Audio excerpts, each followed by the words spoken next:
asalaamaaleykum mbokk yeeg xarit yi ku ci nekk maa ngi lay nuyu ci sa tur ak sa sant waaye balaa dara xew dama leen di wax ngeen baal ñu àq ci retard bi nga xamante ne am nañ ko tey waaye nag dañoo amoon quelques jafe-jafe te boo dee def direct nag il faut mu dal la léeg-léeg waaye toog leen ak ñun parce que dinañ leen yee dans la joie dans la bonne humeur ma ànd ceeg benn équipe bu dynamique équipe bu xarañ boo xamante ne chaque jour dañ fiy nekk ngir rek bégal leen ñi yeewoogul yeewu leen ñi yeewu ba pare toog leen ak ñun ngir digérer bu baax seen xëdd Marie-Christine tamit dama koy souhaiter mu digérer bu baax xëddam ndax tey lim fi lekk bëri na trop Marie-Christine na nga def. waa xëdd bi sonal ma kon tey nag nga damaa woor. pour l'instant. Bijou dama lay nuyu daal di nuyu Astou Mbenthioub qui est toute ravissante ce matin comme d'habitude d'ailleurs waaye tamit damay nuyu ñi safoo ak saxoo télévision Futurs Médias naan leen dal leen ak jàmm ci seen biir émission yeewu leen. dal leen ak jàmm ci seen biir émission yeewu leen Astou Mbène aussi daf leen di dalal. merci beaucoup Khady maa ngi leen di nuyu di fay Marie-Christine di ko ne rek xorom rafia man si sama langage xorom rafia mooy merci beaucoup. di nuyu tamit téléspectateurs yi nga xam ne ñoom ñoo jóg ànd ak ñun si ak télévision Futurs Médias comme ni ñu leen koy waxee rek saa su ne mbégte la ñuy toog jàkkaarloog yéen. ci mbégte la ñuy jàkkaarloog yéen ci noonu sax la ñuy ànd ak yéen ngir andil leen benn programme bu riche boo xamante ne dañ koy def chaque jour ci yeewu leen kon nag tey bu seen météo jàllee dinañ ñëw ak yéen ci ngëneelu koor tey nag oustaz Pape Hann ci wareefu jullit ci bëccëgu weeru koor gi la ñëw wàllu santé Ngoné Ngom dafa demoon def benn gëstu ci reenu senjeñ dinañ jàng moo bu bees comme niñ koy defee chaque jour ak seen rubrique di ko perso découvrir tamit cake à la banane ak Marie-Christine mi nga xam ne plat yi da koy togg lekkal ko boppam jàng tamit métier bu bees ak Ibou Kane dinañu rejoindre tout à l'heure ci plateau bi tey nag ci artiste plasticien yi la ñëw dinañ leen andil tamit benn gëstu boo xamante ne defoon nañ ko ci tarixa murid yi xam ngeen ne weeru koor bi dañuy def tuuru tarixa yi di ci def gëstu fu mu jógee naka la évoluer actuellement ñu foog ne lu am solo lay doon te dina leen intéressé bu baax wante nag yeewu leen buñ koy def information ci la Astou Mbène comme ni mu koy waxee da leen di andil ñetti taas xibaaru olof yi une des journaux information en français yi Mamadou Mohamed Ndiaye aussi dina ñëw ci revue de la presse waaye balaa dara xew Astou Mbène nous allons commencer par les informations en wolof. Merci beaucoup Khady. Les informations en wolof, plutôt une tasse actu bien remplie aujourd'hui d'audits de sport et d'actualité sociale. Démarrons par les audits avec ces rebondissements. Bayla Wane et Ibrahima Condé Togna ont été déférés hier au parquet après 15 heures d'audition à la section des recherches de la gendarmerie de Colobane. L'ancien directeur et l'ex-PCA de la LONASE ont été épinglés par les audits de 2008 et 2009. Ils sont poursuivis pour mauvaise gestion, faux et usage de faux portant sur 10 millions de francs CFA. La secrétaire d'État américaine à Dakar depuis plus de 24 heures entre visite et distribution de matériel sanitaire. Hillary Clinton a aussi prononcé le traditionnel discours de l'UCAD, une occasion pour elle de passer en revue l'Afrique et sa sécurité, aussi de poser les jalons de la lutte contre le terrorisme et le trafic de drogue avec le soutien bien sûr des pays concernés. Hillary Clinton a aussi rencontré le président Macky Sall, un entretien qu'elle juge riche et large. Hillary Clinton quitte la capitale sénégalaise. Autre actualité et ses résultats, le BFM, le QCEMS dit non aux conclusions hâtives et juge prématuré les commentaires soulevés par le taux de réussite au BFM, un taux de réussite faible selon les premiers résultats. Les membres du QCEMS se sont prononcés en marge d'une conférence de presse. Ils en ont profité pour inviter le gouvernement au respect des accords signés et rassurer les candidats au bac contre toute menace sur le déroulement de l'examen. À la conférence de presse, Aminata Mbaré Sow et Ibrahima Diouf. Les responsables du cadre unitaire syndical des enseignants moyens secondaires se prononcent sur les premiers résultats du BFM et du bac technique. Quant au taux de réussite, Mamoudou Mbodj et ses camarades pensent qu'il est trop tôt de l'évaluer. Quand on veut analyser des résultats, il faut les analyser comparativement d'abord aux années précédentes, mais comparativement par secteur. Si on prend le moyen secondaire, est-ce que les résultats des lycées, des collèges sont en déphasage ou à un niveau plus bas que les résultats du privé? Donc c'est tout ça qu'il faut prendre en charge. On ne peut pas voir des tendances et dire les résultats sont catastrophiques. De toutes les manières, nous allons assumer nos responsabilités comme on l'a toujours fait. Le cadre unitaire syndical des enseignants moyens secondaires se désole par ailleurs de l'attitude des nouvelles autorités qui, disent-ils, tardent à concrétiser les accords déjà signés. Après le dilatoire, nous sommes dans le cadre des propositions au goutte à goutte ou au compte-goutte. Et ça, c'est inacceptable. Jusqu'à présent, le gouvernement de Macky Sall n'a pas fait des propositions allant au-delà des propositions du gouvernement de Maître Wade. Il tire la sonnette d'alarme pour sortir le système éducatif des crises. Le syndicat rassure par ailleurs les parents d'élèves et candidats pour le bon déroulement du baccalauréat prévu le 7 août prochain. Nous, on n'a jamais porté une quelconque menace par rapport à quelque examen que ce soit. Donc nous avons commencé les examens, nous allons les terminer le plus normalement du monde.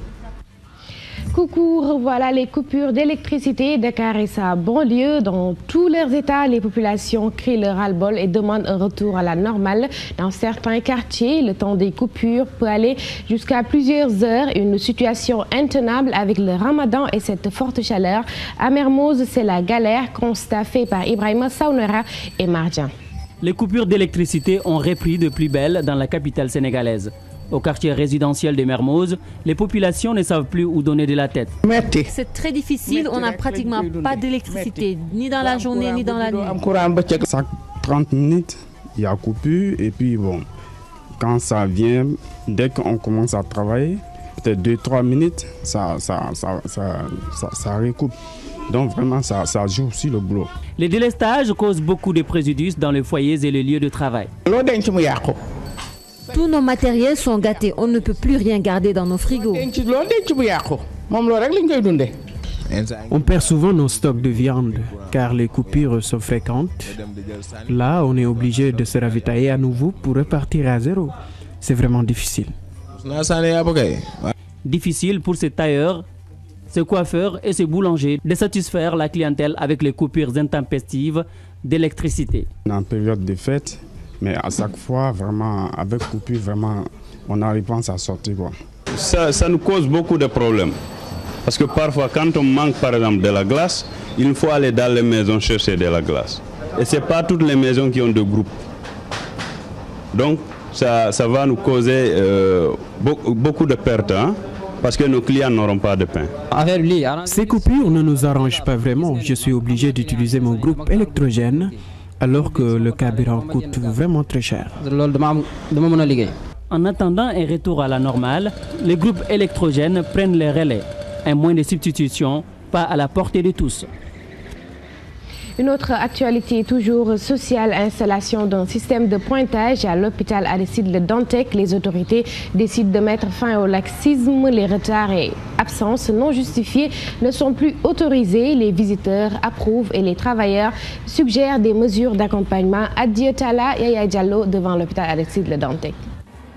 L'accueil de l'hôpital Le Dantec, passage obligé des travailleurs de la structure hospitalière pour le pointage. Ils sont tenus de respecter les heures de travail. Les autorités ont pris la décision de mettre fin aux retards et absences de complaisance. Ce pointage a un double effet. Le premier, c'est que ça permet éventuellement que les personnes qui viennent travailler à l'hôpital puissent mériter le salaire qu'on les paye. Ils sont motivés, donc il faudrait que cette motivation soit justifiée. Éventuellement aussi, ils bénéficient d'heures supplémentaires, donc ce pointage permet de recadrer tout ça. Mais le deuxième principe le plus fondamental qu'on ne doit pas oublier et qui est extrêmement important, c'est que nous sommes en hôpital. Et donc si le laxisme gagne du terrain, les malades qui viennent se confier à cet établissement, qui doivent être encadrés 24 heures sur 24, je pense que le minimum serait qu'il y ait un personnel compétent qui soit à leur chevet 24 heures sur 24 pour répondre à leurs sollicitations. Et donc le pointage vient éventuellement à ce niveau-là nous réconforter, permettre d'améliorer la qualité de la prise en charge des patients sénégalais. Comme la réglementation le veut, le Code du travail prévoit un taux de présence de 8 heures par jour. Les malades et visiteurs se réjouissent de la mesure. Ils exhortent en outre les autres structures à s'inspirer de l'initiative. Je souhaite que les Sénégalaises, surtout les travailleurs, aient cette habitude. C'est la meilleure solution. Les médecins sont toujours presque en retard dans leur bureau ou absents. Donc il faut éviter ces trucs-là. Ce n'est pas responsable. Les travailleurs également saluent la décision. Ils souhaitent par ailleurs un accompagnement de faire une politique vraiment pour mettre sur place des CAR qui constituent vraiment une mesure d'accompagnement très efficace. C'est tout ce que j'ai dit comme recommandation forte. Et éventuellement, c'est le début du pointage. On va évaluer et certainement essayer de rectifier les goulots d'étranglement. Mais tout ce qu'on demande en urgence, c'est vraiment de travailler pour la mise en place des CAR de ramassage. L'hôpital Le Dantec, en croisade contre les retards et absences. Cependant, l'accueil et l'information restent un souci des patients. Les autorités de l'établissement de santé comptent s'y atteler pour rompre avec les mauvaises réputations des structures sanitaires pour le bonheur des malades et autres visiteurs. Merci beaucoup à Tala et merci à Yaya Diallo. Sport JO 2012, le Sénégal en quart de finale après une égalisation de Moussa Konaté à la 48e minute, plutôt à la seconde période de la 48e minute. Le Sénégal jouait contre les Émirats Arabes Unis. Après cette qualification des Lions, les Lions ont reçu les félicitations du président de la République dans une déclaration transmise à l'APS en ces termes. Macky Sall déclare au nom du peuple sénégalais: je vous salue, je salue votre talent, votre générosité, votre combativité et votre éthique de la victoire. Fin de citation, des mots qui vont droit au cœur et aussi une qualification qui remplit de plaisir. Notre tasse actualité. Khadi, c'était tout pour la page actualité de ce jour. Merci beaucoup Astouben pour ces informations en français. Nous allons y revenir en Wolof. Mais puisqu'il fait très chaud, nous passons tout de suite à la météo. Khadi, la une des journaux, on démarre avec l'Observateur. L'Observateur qui revient sur l'audit du foncier et l'affaire de la Maison du Sénégal aux États-Unis du président Wade. L'Obs qui titre: l'IGE traque 14 milliards de francs CFA planqués par Wade à New York. Une mission envoyée aux États-Unis pour enquêter sur une transaction qui implique l'ancien président Samuel Sarr et Abdoulaye Diop. La Maison du Sénégal acquis sur un emprunt de 12 milliards de francs CFA auprès de la SGBS. Et puis toujours à la une de l'Observateur, découverte policière.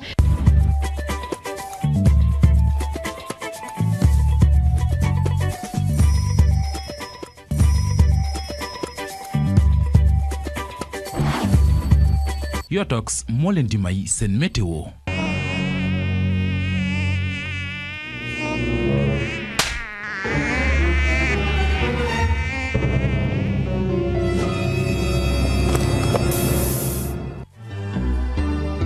Yotox Plus, Yotox bu bees bi. Yotox, l'efficacité garantie.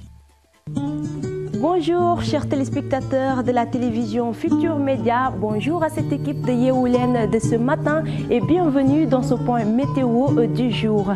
Alors la chaleur humide sur la moitié nord et les manifestations pluvieuses orageuses sur la moitié sud vont pratiquement dominer le temps de ce jeudi 2 août 2012. Alors les températures minimales, on va commencer par les minimales, c'est-à-dire les températures à 6 h du matin. La minimale des minimales sera enregistrée dans la partie sud du pays, notamment à Kédougou. La maxi dans la partie nord du pays, 27 degrés. 27 degrés déjà à 6 h du matin à Podor. Il fait très chaud chez mes parents en tout couleur. Alors entre les deux, Saint-Louis 26 degrés, Dakar 25 degrés, Matam 25 degrés, Tamba 24 degrés, Kaolack 24 degrés, Louga, Linguère 26 degrés.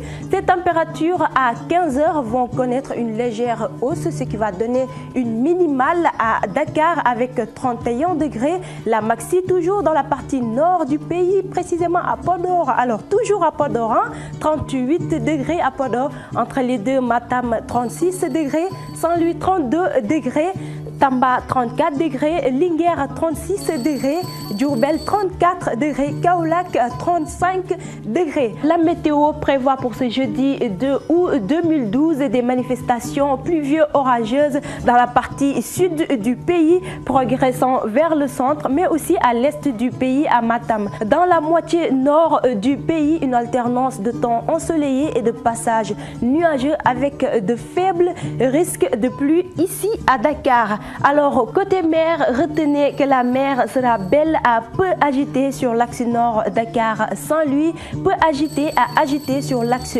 sud Dakar-Ziguinchor. La première marée haute, elle, ce sera tout à l'heure à 9h et la deuxième à 21h20. Le roi soleil, lui, va se réveiller à 6h53 pour se coucher ou se retirer, si vous voulez, à 19h38.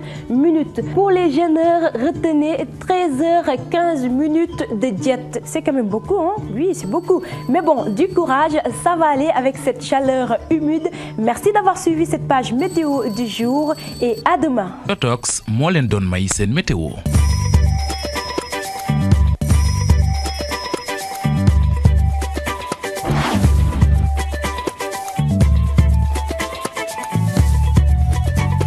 Merci beaucoup Fatima pour météo bi nga xam ne moom nga ñu andil mu mel ni tey nag dina tàng trop wante nag fi mu toll nii dañoo nekk ci été ci saison des pluies donc tàngaay bi lu war la donc li ñuy def rek mooy jàll directement ci la une des journaux Astou. Merci beaucoup Khady. La une des journaux, on démarre avec l'Observateur. L'Observateur qui revient sur l'audit du foncier et l'affaire de la Maison du Sénégal aux États-Unis du président Wade. L'Obs qui titre l'IGE traque 14 milliards de francs CFA planqués par Wade à New York. Une mission envoyée aux États-Unis pour enquêter sur une transaction qui implique l'ancien président Samuel Sarr et Abdoulaye Diop. La Maison du Sénégal acquis sur un emprunt de 12 milliards de francs CFA auprès de la SGBS. Et puis toujours à la une de l'Observateur, découverte policière avec ces jeunes assez particuliers, ces hommes et femmes qui coupent le jeune avec du chanvre indien. 3 femmes surprises à Saint-Louis, le ndogu enivrant des pêcheurs des Parcelles Assainies. Et toujours à la une de l'Obs, particulièrement à la sous-tribune de l'Obs, on parle des audits de Dakar Dem Dikk. Christian Salvi obtient la liberté provisoire. Les audits toujours défermant au parquet. Les dossiers qui ont perdu Baylawan et Condé Tognan. Et toujours à la une de l'Obs, on parle des JO football 2012, Sénégal Émirats Arabes Unis 1-1, le fabuleux destin de Moussa Konaté. Sénégal Mexique en quart de finale samedi, du Aztèque au menu, et hier c'était du Jambodong au menu avec le but de Moussa Konaté. Et puis après le Soleil, on enchaîne plutôt après l'Observateur, on enchaîne avec le Soleil qui barre à sa une la visite de Hillary Clinton, secrétaire d'État des États-Unis. Le Sénégal compte dans la nouvelle politique américaine. Et aussi toujours par rapport à ses priorités américaines, la crise casamançaise et l'affaire Habré. Les États-Unis comptent appuyer le Sénégal, information qu'on peut lire à la une du Soleil. Et toujours par rapport à cette une, des moustiquaires imprégnés et des médicaments au centre Maguilène Senghor. Le Soleil aussi parle des Jeux Olympiques, les Lions en quart de finale contre le Mexique. Le basket aussi intéresse la une du Soleil, saison 2012, Mamadou Ndoye de l'UGB et Fatmata Dianko du Duc Sacré Roi et Reine. Après le Soleil, le populaire toujours à sa une, Hillary Clinton, la secrétaire d'État américain, Madame Hillary Clinton, un certificat de bonne conduite décerné au Sénégal. Hillary Clinton à la une du populaire, en sens Yanama et tacle Wade sans le citer nommément, obsession sécuritaire autour de Madame Clinton. Et puis l'Obs qui réalise un dossier sur la délicatesse des métiers touchant au sexe pendant le Ramadan. Gynécologue, andrologue et sexologue à l'épreuve du jeûne. Le populaire nous parle aussi de la victoire des Lions à Londres. Après le populaire, Direct Info qui revient à sa une à la qualification historique des Lionceaux pour les quarts de finale. La une de Direct Info s'intéresse aussi aux audits Baylawan et Condé Tognan déférés au parquet et Christian Salvi qui bénéficie d'une liberté provisoire. Et puis toujours à la une de Direct Info, on parle des cérémonies familiales pendant le Ramadan. Les dépenses virent au gaspillage. Et puis après Direct Info, on enchaîne avec Réumi Quotidien qui revient sur l'arrestation des 7 Pandores pour meurtre et torture. Une trentaine de policiers, gendarmes et gardes pénitentiaires en route pour Rebeuss. Et puis à Goudomp, on parle de la recrudescence des braquages, vols et pillages à Goudomp. Les populations désorientées accusent l'armée nationale de non-assistance. Et puis on termine avec les quotidiens sportifs, en particulier Sunu Lamb. À la une de Sunu Lamb, on tire le bilan de l'écurie Ndakaaru, 2 victoires et 10 défaites. Le mythe Yekini s'effondre, Ndakaaru explose en mille morceaux. Malick Niang et Yekini Junior claquent la porte, une première depuis 15 ans dans l'écurie Ndakaaru. Et puis toujours à la une de Sunu Lamb, il n'y a pas que Yekini, il y a aussi Modou Lo qui revient sur le plafonnement des cachets, le Fassois plutôt. Le lutteur des Parcelles Assainies déclare: les promoteurs ne peuvent pas imposer de cachet aux lutteurs. Sunu Lamb qui met fin à cette revue de une. Khady, c'était tout pour la revue de presse de ce jour, marquée par l'actualité, les audits, l'actualité politique mais aussi sociale.